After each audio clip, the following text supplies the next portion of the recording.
Welcome to a homegrown family podcast where we grow the produce and the kids. Hey everybody, welcome to a homegrown family podcast. I'm your host, Joe Metler, and today, I don't know, have any of you watched the show VeggieTales? That's maybe a certain generational thing. Maybe it's pretty popular that I'm not really sure. You know how they have that little segment on Silly Songs with Larry? Well, in this episode, we're going to do farm stories with David. So a little bit of a segue, a little bit of a different thing than what we've been doing previously, talking about some different stuff. Still farm related, of course, but we're going to get into some things that we share, you know, while we're on the farm, while we're deer hunting, while we're working cattle with Dad, or while we're doing other things. There's always these little stories that kind of keep on reoccurring, saying, hey, remember that time when we should have had a broken bone, but didn't? You know, remember that time when we got away with this and we didn't get in trouble? Remember that time when I finally convinced my mom to let me ride a bike without my helmet on? And what happened after that? So here we have my brother David here today to kind of join in the fun. He's always my partner in crime, so to speak, being the brother right underneath me. Good morning, everyone. Yeah, so it's a little atypical time of day for us, too, because actually, David and I typically record in the evening after our kids have gone to bed. But today we're sipping Saturday morning coffee together, so, well, virtually. We live a couple hours apart, so here we are. So I have a couple stories that come to mind that kind of resonated with me a little bit after the last episode, where my dad and I were talking about sheep and raising sheep and what all that entails. So kind of brought up in that episode that we feed hay to our sheep, and hay we feed to our cows, we put hay as bedding for our chickens. You know, hay is a big factor on the farm that David and I grew up on. You know, that's one of the crops that we basically grew was hay fields. We didn't really do much row crops. You know, Dad did corn occasionally, planted oat with a pea intercropping to just get like an oat bale basically with a little bit of more nutrients in it, diversification. So Dad didn't really do much wheat or soybean or anything like that. So hay was kind of a prominent thing that we did or raised or grew. So growing up, we did the raking. You know, we did cutting the actual grass with the hay bine or the disc bine Dad upgraded to eventually, which was nice. I don't know, did you ever do any of the hay binding, David? Yep, yeah, I did do some hay cutting. Always a little nerve-wracking doing that outside pass in the field with the fences and the trees and everything, but once you got past that first round, it was okay. Yeah, the encroachment of the trees in Minnesota, right? That's one of the things I love about Minnesota, though, is that you have all these 15, 20-acre fields. They're never square.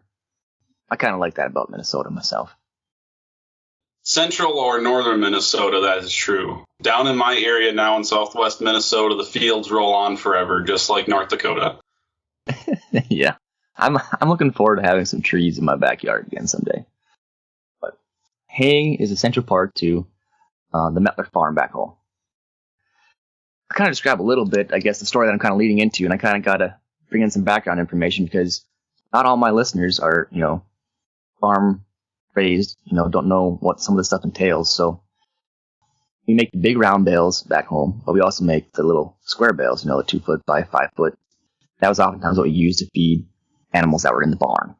So we had to bring the bales from the hay racks up the elevator into the barn.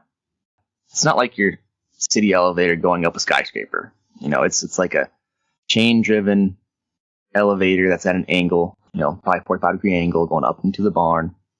You put your bales on. That has little tiny, forks that kind of hold bales, and then slides up the little chain and drops it down in the middle of the hayloft in the barn. It's kind of the general gist of it. When we were younger, we did a lot more of that. So David and I were tag teaming that all the time, where Dad would drive around the tractor and we harvest the bales and bale them up. And David and I don't know, we were pretty young when we first started, 13, 14, something like that. No, I think we were younger than that because if you recall, Joe, we used to not be able to pick up the bales individually. We would have to work together to roll the bales around and lift them into spots to stack them. So we were younger than that. You're right. I just remembered you had to get your fingers up underneath the strings to be able to pull bale off, and that alone was a lot of work. And it wasn't until we were almost done baling that Dad showed me the bale fork. With the bale, where you swing it and you can hook the bale and pull it. We never used that ever. All of a sudden, I found it in the shed one day. And I was like, Dad, what is this? Oh, well, that's what you use to hook the bales and pull them off. I'm like, are you kidding? So yeah, those would have been pretty handy, but we didn't know any better. yeah, so we were, very little, putting bales end over end and stacking them 4 or 5 high. And you had a certain pattern you had to stack them, because if you stacked them exactly on top of each other, they'd tip and they'd fall off the wagon. And that was the worst thing ever, because then you had to take time out of your busy day to go run and pick it up after the fact. Or when we were older, we tried to jump off, grab them quick, and then hustle over while carrying a bale and toss them back on. Or, in these fields in Minnesota, like Joe talked about, very small in our area, they're also very hilly a lot of times. So it's not like we're on flat fields with these stacks and this hay rack. You got to stack them tight and stack them well. Otherwise, they're going to tip over in the field. Yep. Yeah, and in those turns, too. But if you have a bale that's about ready to come out of the chute, you have a tractor, you have your hay baler, and then you have your wagon, all hooked by different tongues. They're separate equipment, like you would see a semi that kind of rotates, with machinery and stuff like that. And if we hit a turn at the wrong time, when a bale's about ready to shoot out the baler, and you couldn't grab it in time, then it'd just shoot off into the grass, and you're like, no. So that was always a challenge, too, but no injuries on the hay bine or doing any of the baling or anything like that. No funny stories there or anything, I don't think. No, not that I recall. I do remember having a bale fall on me once when I was unloading, but that's all I remember. I know we had occasionally the the timing chain or belt or something like that, where the nut would always break. Oh, that was a pain. Then the shear bolt, yeah. Yeah, the shear bolt. It happened almost once a year, if not multiple times a year. And as soon as that happened, all the hay that was feeding into the baler got caught up and chunked up because their sickle stopped going. You had to unplug everything and then get it going again. And oftentimes we didn't have a new bolt. And so that was always fun. It's all of that leading into this short little 15-second story. So when we got the hay into the barn, you always had somebody unloading into the elevator and then going into the barn, right? And then you had a person sitting in the hayloft that grabbed the bale, make sure no bales are falling on top of you or anything, stack them up.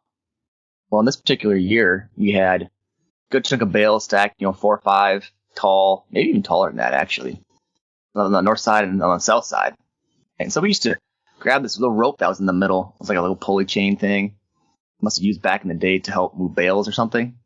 What exactly was the rope for? Do you remember? I don't even know. That wasn't the only rope up there either, but we never used them for anything ourselves. Yeah, it was meant for some older systems of some sorts, I think. Yeah, anyways, it was on kind of like a pulley a little bit, so you can pull on one side, you can pull on the other. And I think you could grab both sides, or you can tie off the one side to the other side of the barn, and then you can just swing on it.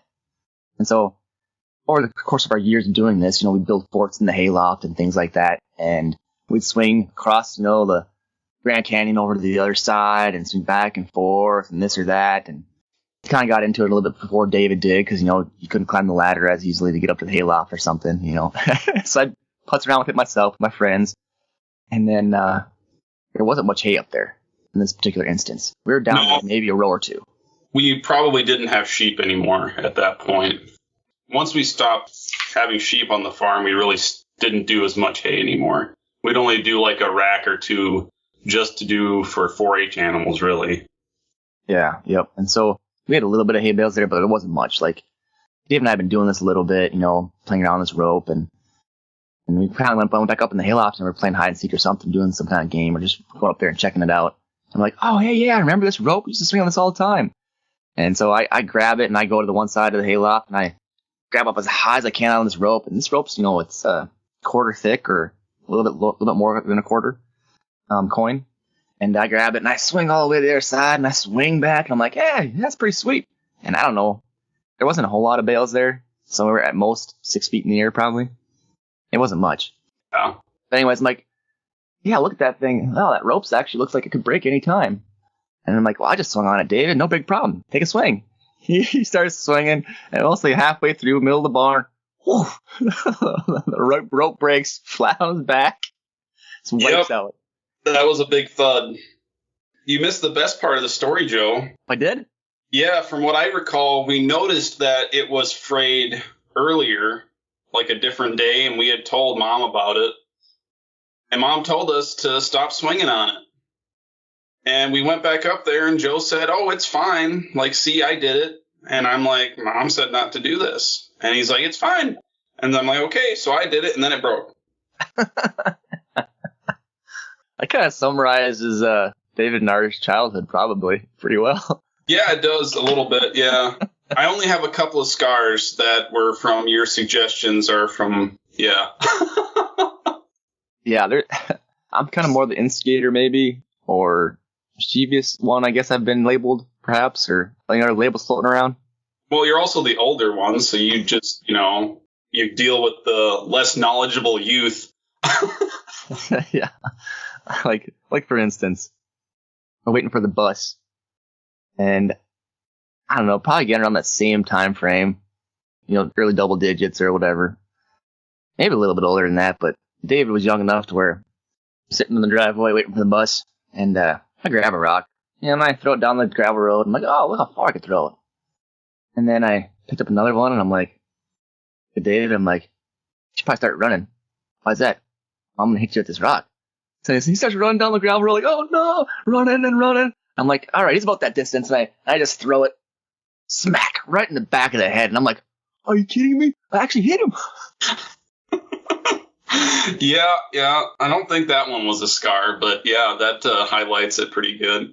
I think you flopped because you like almost face planted and like fell over like in an instant. Like I couldn't believe it. So that must have been when I was a little bit younger. I don't remember that really, I guess. I just remember getting cussed out for that one. Rightfully so. Yeah. So, along with the hay mound, we built all sorts of forts and tunnels up there. We had friends over that come play, and we built a pyramid once even. It was so big that you could stand in the middle of it, and we actually had like a door to go in and out of that thing too. As far as childhood memories, making forts in that hayloft that was pretty high up there, I think. Yeah, and I got to give credit here to my best friend that lived up the road, Steve, who's now my brother-in-law, which is pretty sweet. David and I, when we were building the hayloft forts, it was all straight-walled, corners, 3 high, put a bale on the one perpendicular to make a ceiling, and that's basically all you got.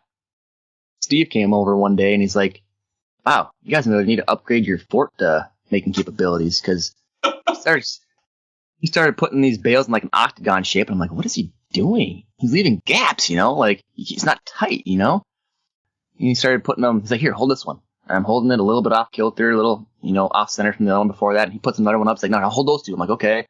And then he keeps on doing it all the way around till it makes like a dome, or like a pyramid, like David said. And then I'm like, oh, that's sweet. He's like, yeah. And if you leave a space here, you can leave a backdoor exit that nobody knows about. And then this is how you create your door and stuff. And I was like, wow. So I got to give credit to Steve. He eventually went to school for architecture, so not completely surprised on that.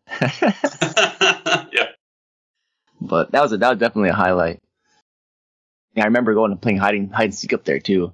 And this is part of me being the older one. Also, is that started off, hey Dave, let's go play hide and seek. Barn only. You can only be in the barn. Okay. Well, I started playing with him when he was little enough where we couldn't climb the ladder, so I just climbed up because we had in the hayloft, we had 2 sides, the straw side and the hay side. He had a ladder on each end, so I'd go run over to one side and be like, hey, I can't find me. And then he'd run over to that side on the bottom, and I'd run over to the other side by the other ladder, and I'd yell, hey! He'd be like, what the heck, where is he? But then, eventually, you go up in the hayloft, right?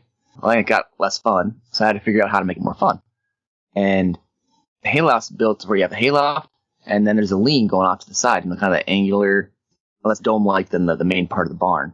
And there's rafters in there, but there's holes between the hayloft part and the rafters. And so that's usually where we put the hay and we'd shoot it out that little hole to go down into the lean, feed the animals. Eventually, I was able to go through the hole where we put the hay through, climb up in the rafters, and go back and forth between the rafters while he's running around and up the upstairs of the hayloft. Yeah, I do recall, using those rafters plenty of times to go around people. Yeah, pretty sure I fell off one of those one time too. I was trying to do the whole swinging like a monkey from one to the other, and I think I missed once. Yeah, yeah. I don't think I did that, but I've definitely, yeah, I recall that happening. Yeah, it's between that and like, falling off the rope or this or that. It is surprising that as kids we don't have more broken bones than we do or did, but we didn't have any because the only one that had any broken bones farm related, well, nobody, right? Buddy, Nobody. Liz cut her hand. I think our sister was in the bathroom taking a shower or something, and tub and slipped and broke her wrist or something like that. Nothing farm related. Of course, you wanted to mention that one, David, because you didn't want to mention the other one where David broke his pinky. Oh yeah, yeah. We're not talking about that. We'll just call it a swing and a miss and a hit the nose. So kind of going back to reminiscing about the sheep thing, I mentioned earlier last episode that when we were kind of maximizing our sheep production, we had 100 ewes, and we had 3 rams. And I kind of described them in the last episode, so why don't you describe these 3 rams? I remember them being very distinct. So if I remember correctly, there was the tall one, the short one, and the ugly one. Is that what you recall? That's pretty close. I call it that there's a tall one.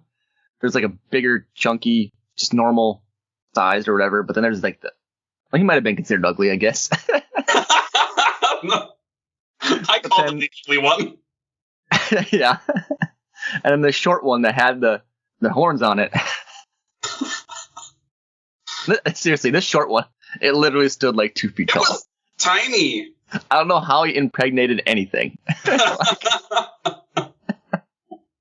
Or why we had it. Yeah, Dad said he wasn't too particular in his ram selection back in the day. Apparently. Got the 3 Stooges out there for rams. Yeah, really. We talked about how we have this lean area, right? And then kind of more of our barn designs. You have the loft, main barn, the lean, and then there's, a big fenced area that connects to the lean that's around the barn, kind of on the backside, right? And so that's separated in 2 sections. If you want to separate cows and calves or sheep and lambs, you can have them on their separate sides, right? And so it must have been after we were playing hide and seek or we're feeding the cows or sheep or something. It must have been sheep because they're in the pen, right? But it was only the rams on that side because we were separated out from the ewes. And so we're walking out of the lean on the fence side. So we're walking through the big door, I guess you call it. I don't know how to describe it exactly, so you guys picture this, but not super important anyways. We're walking out of this area, and we're young enough too, where we knew that these rams can get a little feisty every once in a while, and just gotta watch it. And we go through the door, and they're literally right there, right off to our left side. And it's me on the north side, David in the middle, and then these 3 rams. And the small, I'd almost call him the ugliest one, to be honest. No, if I recall, it was the ugly one. Yeah. And the small one's sitting there, and the 2 other ones are right behind him, and we look at him, kind of looks at us, does this whole, puts his foot down and stomps on the ground a little bit, 1, 2, 3 times, and I'm like, David, run. So we run to the north. We only had, 30 feet, 40 feet before there's a fence and a gate. So we tried running up to the gate before they got us, sheep or the ram stomps its foot on the ground, usually means that it's going to be charging. You've heard those little cartoons where 2 rams buck and that type of thing, or, kind of how they show their dominance. And so being closest one to the gate, I got to the gate kind of, and I was going to start hopping over. I looked back, and David just got whammed by this ram. Boom! And I'm like, holy smokes! And I look over, I'm like, David, get up! And the sheep backs up. Like, David must have been dumbfounded. It's on the ground, like, And the sheep's backing up, takes 10 steps back, looks at him, goes again, runs over there, boom! Right at about the same time David gets up. I'm like, what the heck? Like, so come on. I do recall this a little bit. Yeah, I don't remember, the first time I got hit, it was like, what the heck happened? I just was dumbfounded, like you said. And by the time I was standing up, all of a sudden I got smacked again. And it was like I didn't even know it hit me because I didn't see it coming. I wasn't looking at this ram, coming at me. I just, all of a sudden, bam, in the gut right again. Just got the wind knocked out of me.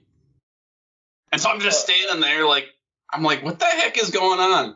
And all of a sudden I get smacked again. Like that thing hit me 3 times before I realized what the heck was going on, and I had to get out of there. Yeah, I was just going to say, I'm pretty sure it was 3 times. This thing twice just backed up 10 feet, came again. Backed up 10 feet, came again.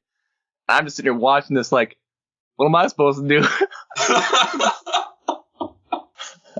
I don't remember exactly how it finished. If that fourth time he was backing up, if I like ran at him and I was like, ah! I remember you actually I remember hearing you finally. Like, I remember just being like in a daze, right? Those first couple times he hit me. And then after the third one, I like finally heard you yelling and I'm like, oh yeah, we're in the sheep pen. This is what's going on. I'm getting the crap beat out of me. So I think I just ran over to the gate after the third time. Yeah, that might have been true because we were young enough where I probably wouldn't have yelled at it or like tried charging it by any means, probably. No, I think you were yelling and I finally like woke up and got out of there. This is another one of those things where it's like that particular area of the lean, I think used to be concrete. It had kind of broken up over time. So there's chunks of like concrete. Oh, there was, yeah. And rocks and things. And so for him to get rammed and not like, well, maybe he did get hit in the head. Maybe. But to like not drop blood or anything like that and just hop up and get over the gate and we're free, you know? Free and clear. Oh, yeah. Well, one other sheep story, I guess, it kind of rings a bell. Is so as we got older, Dad sold the sheep and started showing sheep for 4-H. So we only had, 4 or 5 ewes. 2 of them that were probably decent that we're always hoping to have a lamb for that we could show for the fair. And David, you didn't show lambs as long as I did you? Probably not as long, but I think I did it most of the time because if you were going to show one, it was nice to have one with it. So I think I did it most of the time with you. And those last couple of years, we didn't even have any ewes. From what I recall, we bought lambs from someone or got them from somewhere. We only had a couple at all. It was just the ones we were showing. That must have been after I graduated then. Oh, was it? Oh, okay. Yeah, I always remember having a ewe. We had that old Suffolk that she had lambs for a while. But anyways, we'd have a pen kind of coming off an offshoot of the barn with these cattle panels. And I guess if you're not sure what a cattle panel is, they're just a big panel that sits about, 4 feet tall? See, there's a couple different versions. You can get the ones that's like the 3-foot tall one or the 5-foot tall one, basically. Yeah, the 3-foot one you'd refer to as a hog panel, and the spacings or the squares are all identical. The cattle panel's probably a little taller, that 4.5, 5 feet, and the squares are smaller on the bottom and then get bigger as you go to the top. Yeah, so the squares, are 2 or 3 inch squares in the bottom half. It's larger than 5 inch squares towards the top half. I'm pretty sure we had the big cattle panels up because for some reason we didn't have the hog panels available because they were being used for something else. These things are made out of like a metal that's the size of a pencil, basically. You usually put 2 cattle panels together to make it a corner. At the corner, you usually tie it with twine or something like that. And we train our sheep, right? So we go in there, open up the panel, close the panel, most of the way, if anything else. Because usually you can get in there and grab your sheep pretty quickly and then grab them by the neck there. Not, aggressively or anything like that, but one hand on the neck, one hand on the rump, and you kind of lead your animal around. Well, the pen wasn't quite big enough, so once we got more confident in our ability to actually hold on to our sheep, not let them loose in the yard, we'd open up the panel, take them out to the yard and do a lap around the pump house or, around the yard there and bring them back and be done training them.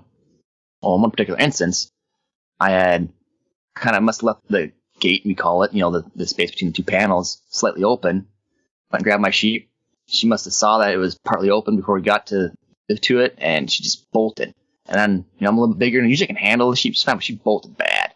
And my arm was on her front side of her neck there, and I'm trying to go with it, because sometimes if you run with it a little bit, you can kind of rein her in. Well, I went with her, and my left forearm just grazed this cattle panel edge.